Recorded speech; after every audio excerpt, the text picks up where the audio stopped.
Berawal dari obrolan di kafe, Partai Solidaritas Indonesia muncul dengan tekad mengakhiri sengkarut politik di Indonesia, tidak tersandera oleh kepentingan politik lama, rekam jejak yang buruk, dan beban sejarah. Partai ini lalu muncul dengan citra sebagai partainya anak muda. Tapi sebetulnya, politik itu bermula dari niat yang baik loh. Partai politik itu kendaraan atau sarana untuk membangun bangsa dengan sistem yang disebut demokrasi. Melalui partai politik, berbagai kebijakan yang menentukan nasib rakyat ditentukan. Jika kita memusuhi partai, sama saja dengan menghancurkan demokrasi. Yang harus kita pastikan adalah menyediakan kendaraan yang baik dan diisi oleh orang-orang yang benar, agar kendaraan ini bekerja sebagaimana mestinya. Jika kendaraan partai politik yang ada sulit diharapkan, ya terpaksa bikin kendaraan baru. PSI adalah kendaraan yang 100% baru, bukan daur ulang dari partai apapun. Karena PSI ingin membangun budaya politik baru, memutus mata rantai tradisi partai politik lama. PSI diisi oleh anak-anak muda di bawah 45 tahun. Kami hormat pada generasi tua yang bijak, tapi dunia politik Indonesia kini membutuhkan darah segar anak muda yang kreatif. Aktivis PSI haruslah masih murni. Tidak pernah menjadi pengurus harian partai lama, tak mungkin membangun sesuatu yang baru dari bahan yang lama. Tetapi, PSI adalah partai terbuka, semua bisa gabung tanpa melihat suku ras dan agama.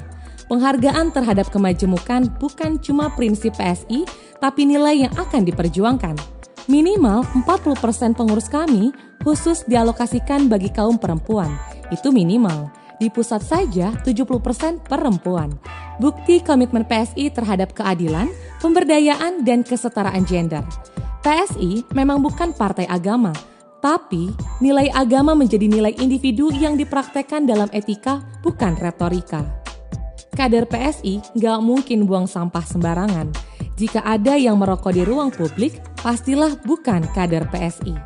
Kader PSI selalu tepat waktu, mempraktikkan budaya antri, berlalu lintas dengan tertib, mendahulukan kepentingan ibu hamil, manula, dan anak-anak. PSI secara serius akan mengembalikan etika publik yang telah lama hilang dari dunia politik. PSI akan memisahkan secara tegas tugas administrasi partai dan tugas pelayanan politik. Partai akan dikelola oleh tenaga muda profesional. Sehingga politisi PSI tak akan disibukkan mengurus partai, tetapi fokus melayani rakyat. Kendaraan PSI digerakkan oleh dana yang berasal dari sumber yang halal dan legal dan dilaporkan secara transparan dan akuntabel. Tak mungkin sebuah kendaraan yang baik diisi bahan bakar yang tak murni. Tak akan ada figur utama atau tokoh besar di PSI. PSI menolak model partai yang cuma bertumpu pada kekuatan figur. Kami lebih percaya pada kesetaraan dan solidaritas. Dengan modal solidaritas itulah, kini muncul pemimpin-pemimpin muda dan kepala daerah yang membawa harapan. Mereka yang tidak mementingkan diri sendiri. Tetapi para pemimpin muda itu perlu kendaraan, bukan? Kendaraan yang bisa mengantarkan mereka mewujudkan harapan. Nah, karena itu, dengan semangat solidaritas nasional, PSI akan menjadi kendaraan baru membawa spirit baru untuk Indonesia yang baru. PSI adalah kendaraan bagi siapa saja orang-orang baik di negeri ini. Kini hanya ada dua pilihan, mengutuk kegelapan atau menyalakan lilin, mengutuk politik dan membiarkan orang-orang korup merajalela, atau menjadi orang baik yang siap mengambil alih kendali atau kemudi menciptakan perubahan.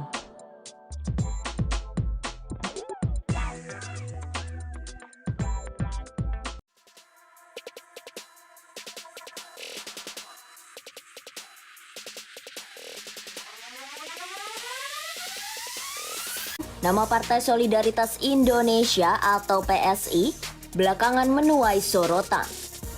Terbaru, nama PSI menjadi perbincangan usai pengurus dan kader PSI, Samara Amani memutuskan untuk mengundurkan diri. Tak hanya itu, nama PSI menjadi perbincangan saat estafet kepemimpinannya bergulir.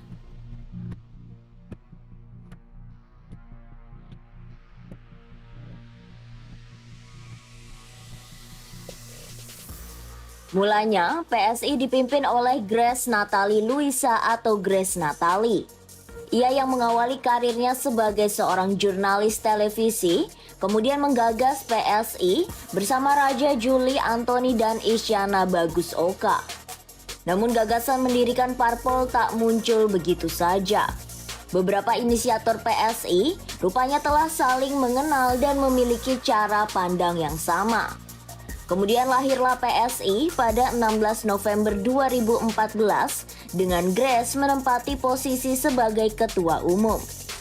Ia pun sempat mencalonkan diri sebagai anggota legislatif pada pemilu 2019. Dari pencalonan itu, Grace berhasil mendapat suara terbanyak di daerah pemilihan DKI Jakarta 3 dengan 179.949 suara. Namun, PSI tak memenuhi ambang batas parlemen atau parliamentary threshold 4%. Sehingga mimpi Grace untuk duduk di kursi anggota dewan harus kandas. Adapun jabatan ketua umum ini ia emban hingga 16 November 2021 dan digantikan oleh Giring Ganesa.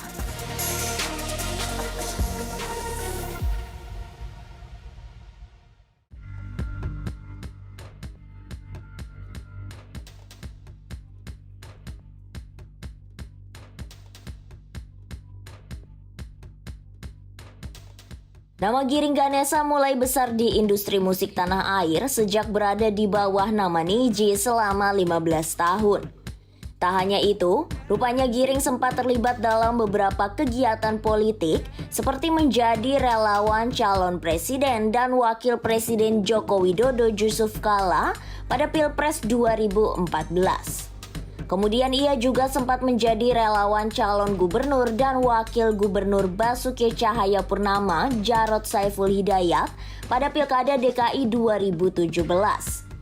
Hingga akhirnya Giring bergabung dengan PSI. Bersama PSI, Giring sempat maju sebagai caleg Dapil Jawa Barat 1 pada pemilu 2019. Lalu pada Agustus 2020, ia ditunjuk sebagai pelaksana tugas Ketua Umum PSI. Kini, dirinya resmi menjabat sebagai Ketua Umum PSI masa jabatan 2019-2024 terhitung sejak 11 November 2021.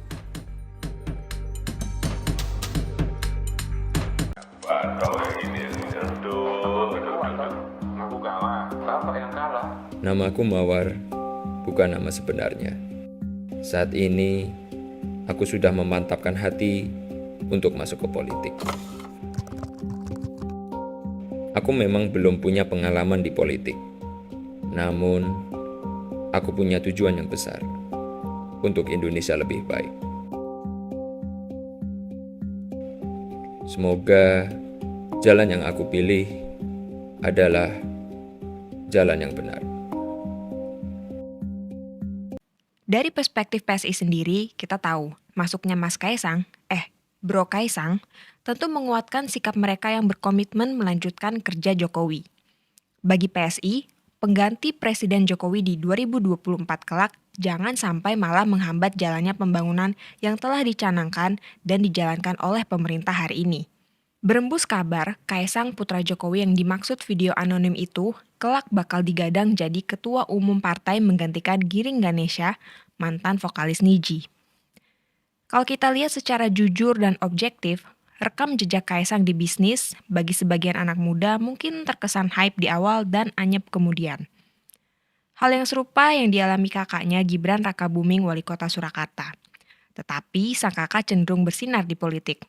Terbukti dari pesatnya pembangunan kota Solo dan kepemimpinannya turut mendamaikan konflik internal keraton.